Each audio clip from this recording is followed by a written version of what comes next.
दोस्तों, मृत्यु इस संसार का एक ऐसा सत्य है जिससे हर एक व्यक्ति को डर तो लगता है, लेकिन इसके बारे में लोग ज्यादा से ज्यादा जानने के बारे में उत्सुक रहते हैं। हर एक व्यक्ति बिना मौत को गले लगाए यह जानना चाहता है कि आखिर मृत्यु आने पर मनुष्य को क्या-क्या महसूस होता है और उन्हें इस दौरान कैसा एहसास होता है। तो अगर आपके मन में भी मृत्यु से जुड़े कुछ ऐसे ही सवाल उठ रहे हैं, तो आप हमारे इस वीडियो में अंत तक जरूर बने रहिए। आज हम आपको इस वीडियो के माध्यम से बताने वाले हैं कि अंतिम समय पर आखिर क्या-क्या दिखाई देता है। तो चलिए सब मिलकर जानते हैं।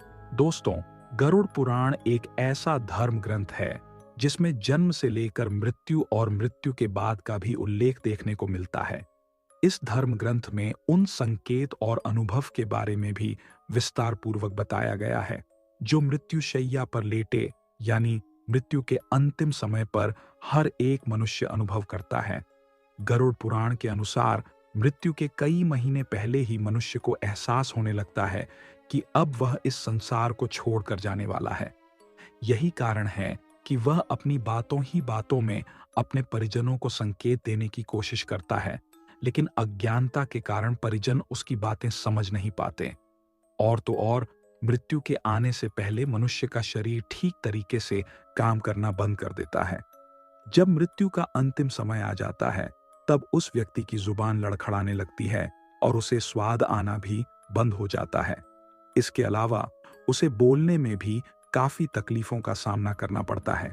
और मित्रों, यही नहीं, मौत अगर नजदीक हो तो व्यक्ति को सूर्य और चंद्रमा का प्रकाश देखना भी बंद हो जाता है। साथ ही अगर मृत्यु कुछ दिनों की दूरी पर हो तो उस व्यक्ति को कई बार यमदूत भी नजर आने लगते हैं। उसे ऐसा लगता है कि उसके आसपास कोई है जो हर समय उसे परेशान कर रहा है, लेकिन यमदूतों की परछाई उसे नजर नहीं आती।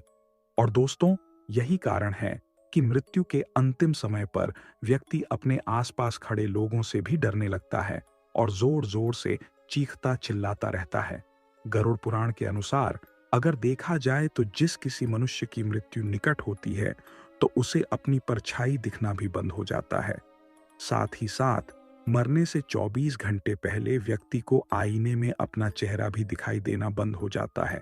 यहाँ तक कि उसे पानी या तेल में भी अपना चेहरा दिखाई नहीं पड़ता। अक्सर लोग मृत्यु से पहले रोते हैं या फिर किसी बात पर बेचैन और भावुक हो जाते हैं। ऐसा इसलिए होता है क्योंकि मृत्यु आने से पहले व्यक्ति को अपने द्वारा किए गए सारे अच्छे कार्य और बुरे कार्य याद आने लगते हैं।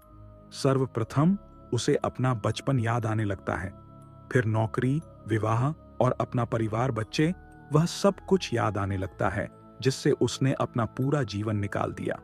जब कोई व्यक्ति अंतिम समय में यह सब चीजें सोचता है तो उसे एहसास होता है कि वो जिन चीजों के पीछे जीवन भर भागता रहा वह केवल सांसारिक मोह माया थी और इन्हें पाने के चक्कर में वह कभी परमात्मा का नाम ले ही नहीं पाया। यह सोच सोच कर मनुष्य अंतिम समय में भावुक हो जाता है और अपने द्वारा किए गए कर्मों के लिए परमात्मा से माफी मांगने लगता है।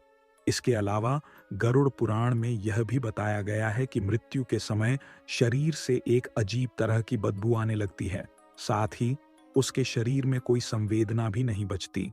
उस समय व्यक्ति को सुख, दुख, दर्द, इन सब का कोई भी ज्ञान नहीं रहता। वह केवल सोते शरीर की तरह हो जाता है।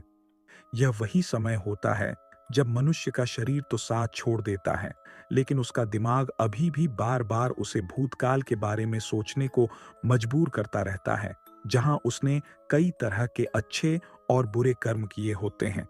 मित्रों, गरुड़ पुराण में इस बात का भी विस्तार पूर्वक उल्लेख देखने को मिलता है कि जिन लोगों ने अपने जीवन में केवल बुरे कार्य ही किए हैं, उन्हें अपने अंतिम समय में कुछ भी दिखाई नहीं देता।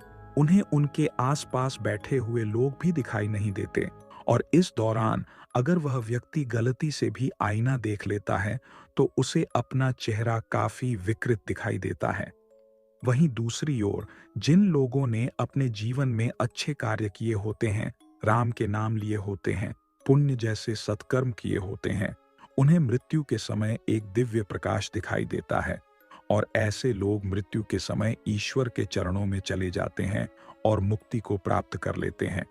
मित्रों, इन सब के साथ साथ गरुड़ पुराण में यह भी बताया गया है कि जो मनुष्य संसार के मोह माया में फंस जाते हैं, उन्हें मृत्यु के समय काफी ज्यादा पीड़ा होती है, क्योंकि ऐसे लोग अपने परिवार, धन, परिजन और अपने शरीर का त्याग नहीं करना चाहते। उन्हें ऐसा लगता है कि अभी भी इस संसार में भोग करने के लिए बहुत चीजें हैं, जिन्हें छोड़कर वे नहीं जाना चाहते। और जब यमदूत उनकी आत्मा को लेने आते हैं, तब वे आसानी से अपना शरीर नहीं त्यागते, जिसके बाद यमदूतों को अपनी ज्यादा शक्ति लगानी पड़ती है और आत्मा को जबरदस्ती निकालना पड़ता है। इस दौरान उस व्यक्ति को ज्यादा कष्ट होते हैं और फिर उन्हें यमलोक की यात्रा पर ले जाया जाता है, जहां उनके पाप और पुण्य का हिसाब विस्तार पूर्वक किया जाता है और फिर उन्हें उसी हिसाब से सजा दी जाती है जैसा उनका कर्म होता है। इसलिए मित्रों, हम अंत में यही कहेंगे कि आप हमेशा सत्कर्म कीजिए और उनके भागीदार बनिए, ताकि आपको मृत्यु के बाद अच्छा फल मिल सके। तो मित्रों, आज आपने जाना कि मृत्यु के अंतिम समय में व्यक्ति को क्या-क्या दिखाई देता है और कैसा अनुभव होता है। आज के वीडियो में बस इतना ही।